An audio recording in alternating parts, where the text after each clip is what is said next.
এবার গাজীপুর থেকে যোগ দিচ্ছেন সহকর্মী আবুল হাসান। হাসান, প্রখর রোদে রাস্তার পিচ গলে যাওয়ার জন্য নিম্নমানের কাজের অভিযোগও আসছে। এই অভিযোগ কি যুক্তিসঙ্গত? 1, 2, 3 ঢাকায় জমি জিতে নিন 100% ক্যাশব্যাক সহ 20 কোটি টাকার পুরস্কার।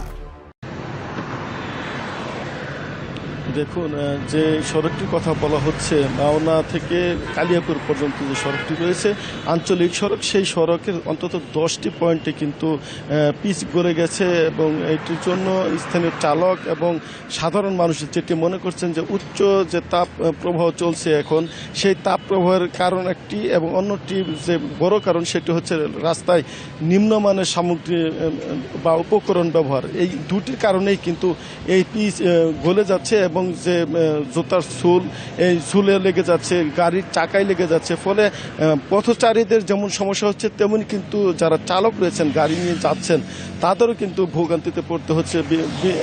গাড়ির যে স্বাভাবিক গতি সেটিকে কমিয়ে তারা কিন্তু এখানে এই পয়েন্ট দিয়ে গাড়ি চলাচল করছেন।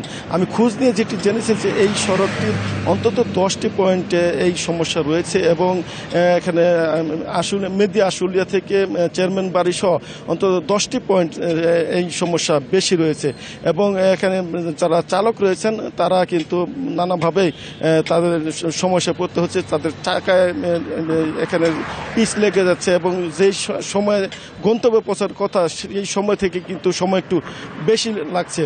এবং স্থানীয়রা যেটি বলছেন যে এই যে সড়কটি, সেই সড়কের যারা ঠিকাদারি প্রতিষ্ঠান সেখানে যে বিটুমিন ব্যবহার করেছে সেটি অত্যন্ত নিম্নমানের এবং এই নিম্নমানের সামগ্রী ব্যবহার করার কারণেই আজকে এই সড়কের এই দশা হয়েছে। যদিও গতকাল সড়ক বিভাগের পক্ষ থেকে সেই যে ক্ষতিগ্রস্ত সড়কটি সেখানে যে পয়েন্টগুলোতে পিচ উঠে যাচ্ছিল সেখানে বালি ছিটানো হয়েছে এবং সেই বালি ছিটানোর কারণে আজকে কিন্তু পিচ যে গলে যাওয়ার বিষয়টি সেটি কিছুটা কমেছে এবং এখান দিয়ে এখন অনেকটাই স্বাভাবিক গতিতে গাড়ি চলাচল করছে। এবং এই নিম্নমানের বিষয়টি যে আমি সড়ক বিভাগের নির্বাহী প্রকৌশলীর সঙ্গে যোগাযোগ করার চেষ্টা করেছিলাম, কিন্তু এই বিষয়টি নিয়ে তারা কোনো বক্তব্য জানেনি। শুধুমাত্র একজন প্রকৌশলী বলছেন গণমাধ্যমকে যে এখানে অতিমাত্রায় এখানে বিটুমিন ব্যবহার করা হয়েছিল, যে কারণে বিটুমিন গলে গিয়েছে। তবে এটি স্বাভাবিক তাপমাত্রায় আসলে স্বাভাবিক হয়ে যাবে বলে তিনি দাবি করছেন। তবে আপনাকে জানিয়ে রাখি, যেই দিনের এই ঘটনাটি ঘটেছে অর্থাৎ গত পরশুদিন, সেখানে কিন্তু গাজীপুরে মাত্র 36 ডিগ্রি তাপমাত্রা ছিল। স্থানীয়রা বলছেন যে এই তাপমাত্রায় আসলে সড়কের পিচ গলে যাওয়ার কথা না।